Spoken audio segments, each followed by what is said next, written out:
guys, I'm Natsuki from Gamenomnom and we're here at ESGS Day 2. Let's go try it out!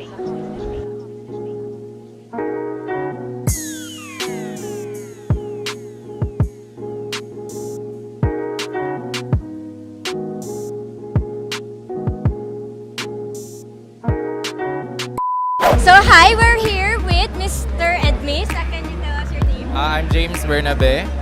I'm Rasa, but you can call me She. Okay, so can you tell us about your gaming background or your company? Ingenuity is a mobile development and web development company from Davao. And Ingenuity Games is fairly new in the company. We just started around last year. We started last year, and actually, what we're showcasing right now is our second game because last year we also attended ESGS, but it's a different game. So we're very fortunate to be chosen as one of the contenders for Indie Arena. So, do you have any inspirations in the game design or This game, yeah. So Mayari, the inspiration behind this is more of a like the Mindanao tribes, because you can see that the art is mostly influenced by, you can see the patterns of Malong, the Banig, also the Okir from Maranao, and the structures are also based on the Muslim mosque.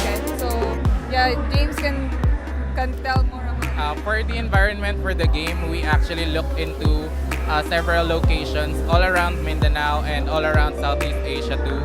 So most of the environment, one of the main focuses is the Babaylan's Temple, which is one of the central environments in the game. It is inspired by Okir, which is a traditional Maranao wooden carving which is used to adorn their houses. So we tried to integrate as much Filipino culture into the game as possible. And also we wanted to give it a fantastical twist so that it's both familiar and foreign.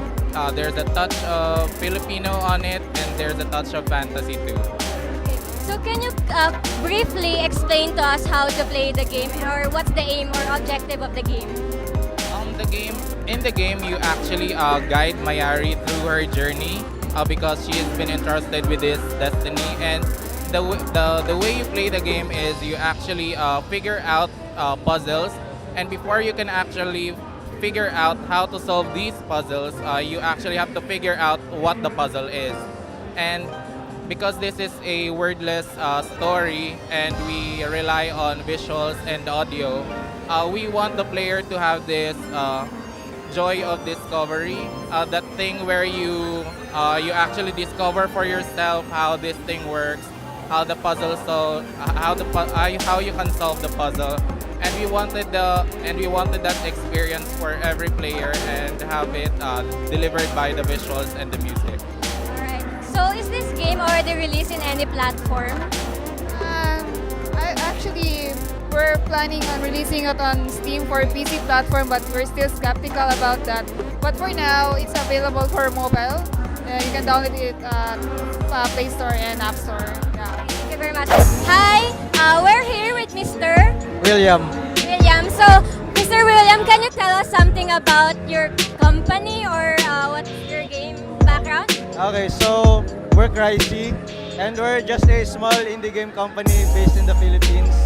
And currently we're developing our game Shots Fired, which is published by another indie. Can you kindly explain the mechanics of this game? Okay, so basically Shots Fired is like a Where's Waldo type of game but with guns. So basically you work as an assassin by night and a photographer by day. So basically during the day you shoot people with your camera, and then at night you shoot people with your rifle. Do you have any inspirations with this game? What inspired you to make it into something like that? Well, basically this game was a product from a game jam called Ludum Dare, and then basically the theme of that game jam was 2-button controls. So Shots Fired was the early version of Shots Fired was basically It only had 2 buttons. Basically, right-click to shoot. No, right-click to zoom in, and then right-click to shoot. And basically from there, people enjoyed it. And then from there, we decided to improve it further. Okay then. So is this game already released in any platform? Not yet, but it's going to be released on Steam and on the Nintendo Switch Q1 of next year, 2018. Hi guys, we're here with Mr. Russell Thomas. Russell. So can you tell us about your company or? Yeah. The company is called Dreamlords Digital. The game we're working on is called Grey Walker's Purgatory. It's been in development for the past 3 years, but we'll be hopefully releasing our early access this December 2017. Okay, so on which platform do you plan to release this game? Okay, the initial release will be for PC, so that's Windows, Mac, and Linux. But after we release the main game next year, we will also release for Xbox and PS4 hopefully. Okay, so can you kindly tell us, do you have any specific influence? This is a Homage beat. Yeah, we have making. I guess the main inspirations for the game is XCOM and Fallout. Yeah, so it's turn-based, so it plays very much like XCOM, but the feel of the world is very much like Fallout, but it's supernatural. So instead of mga radiation-based enemies, it's like supernatural. So angels, demons, vampires, werewolves, stuff like that. Can you briefly explain the mechanics of the game? How do you play it? It's turn-based, so it's like X where you control each character, and each your team, you'll have 6 to 8 members. You can control them with a limited number of action points. So the action points determine what you can do in a round. So it's like you finish your turn, and then the next play, the AI will continue its turn. Then it's your turn again, then you continue. So it plays a little like maybe like a little like Final Fantasy, maybe. So it's turn-based, it's back and forth, you know.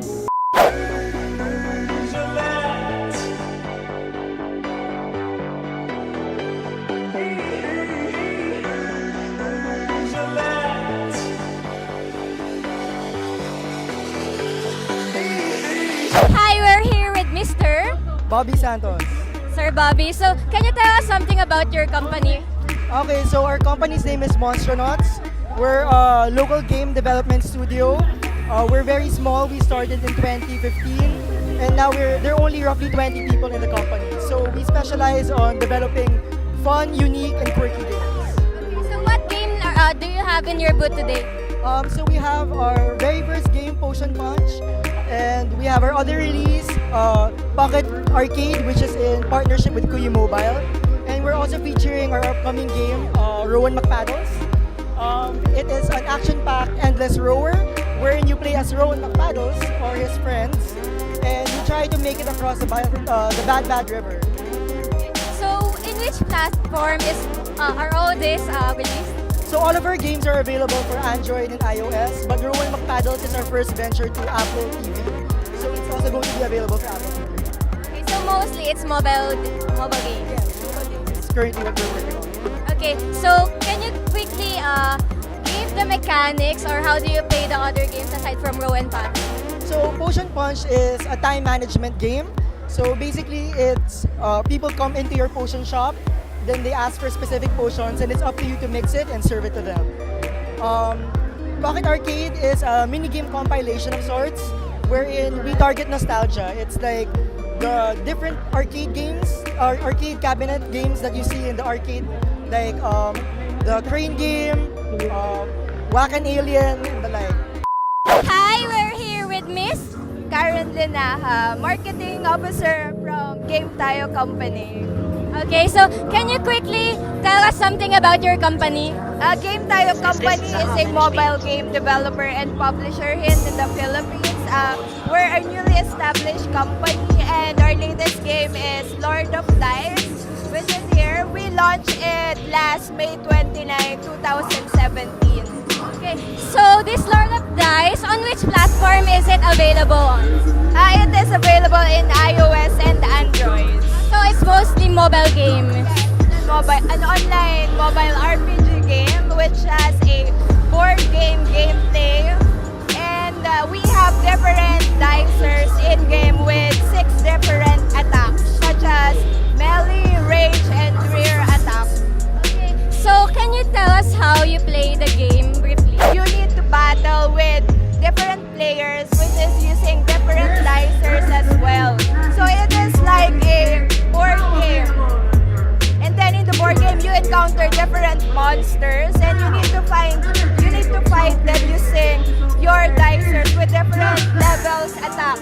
Also, you can evolve your dicers and limit break them to increase their attack level.